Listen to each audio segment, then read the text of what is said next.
आय हम सब पोयम बाजेला छी मराठी वाला कि आजकल मराठी में महाराष्ट्र में बड़ लड़ाई हो छे और ये महाराष्ट्र लड़ाई तो हम सब एखने से शुरुआत कर रहे छिए जे पहले से मराठी सीखना। आय हम एगो पोयम बाजने वाला छी तो सुनो पोयम। टप टप टप टप पड़ती गाया पट पट पट पट भेसूस आया पकड़ू नहीं करता चुनी गाया गाया भिंगोला गड़ गड़ गड़ गड़ मेज रचती चम चम चम चम बिया चमकती ठुई ठुई ठुई ठुई मोड़ नाचती गड़ गड़ गड़ गड़ गा चमकती गाया गाया भिंगोला थर थर थर थर ठंडी वास्ते। पोयम एते छले। पोयम का मतलब छे पहला टप टप टप टप पड़ती गाया मतलब पानी गिरे छे ऊपर से और बाद वाला मतलब छे जे पकड़ू नहीं करता बिटू नहीं गाया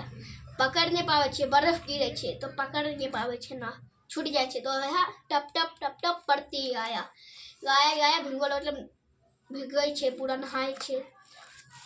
और गड़ गड़ गड़ मेज रखते मतलब यहाँ अपना सब में गड़ कई छे नहाई ओकरो सबको और चम चम चम का बिजली चमकती ओया छे बिजली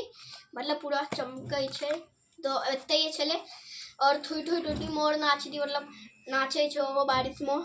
तो देखने यहाँ सब हम तो देखने छिए और ई भेले फिर भेले थर थर थर थर ठंडी वास्ते मतलब ठंडी लागे छे बाद में आवे छे घर के अंदर आइलो बस ई पोयम एते छले।